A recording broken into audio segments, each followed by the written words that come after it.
Chapter 25, What Loretta Said. That was a year ago.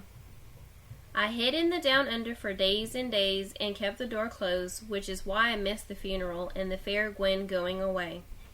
Graham told me about it afterwards, how she couldn't stand to live in the house with Kevin gone, and who could blame her. Grim threatened to unscrew my bedroom door, but he never did. He just kept saying I should come out for Graham's sake, and sometimes she'd come down and say I should come out for Grim's sake, and so on and so forth until finally I gave up and came out. I didn't know if this makes sense, but for a long time I felt like a balloon and somebody had let the air out of me.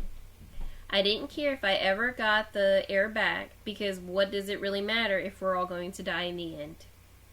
That's how down I was feeling and sorry for myself. Graham tried to tell me it isn't how long you've got that matters, it's what you do with that time you have, but that sounded so lame and puny next to freak dying that I didn't want to hear it.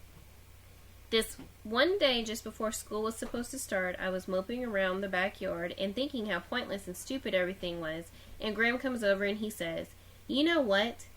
Most of us go all the way through life and we never have a friend like Kevin, so maybe you should count yourself lucky."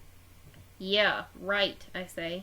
"Suit yourself," he says, "but let's get one thing straight.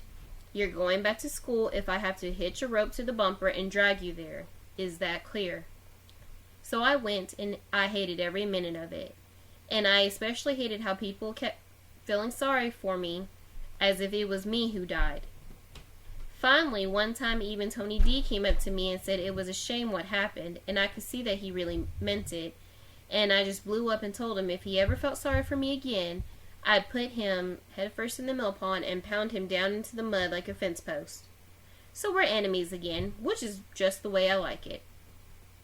Not too long after that, this was winter by then, I saw Loretta Lee in the street. She still had on the neck brace and you can smell booze on her breath, but what do you expect? A miracle just because she lost her head and acted good for a couple of minutes? Anyhow, Loretta sees me and she says, "Did you hear about Gwen? She's in California and she's got this new boyfriend. His name is Rick and they're crazy about each other. Ain't that good news?" "I guess so." "Take it from me," she says. "It is. So what are you doing these days?" "Nothing."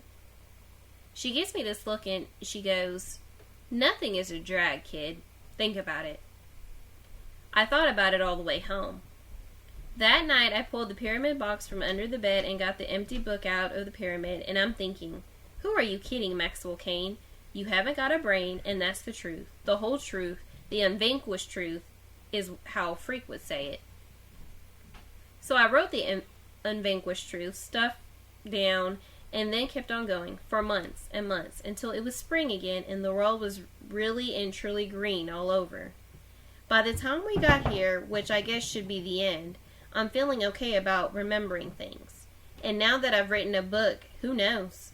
I might even read a few. No big deal.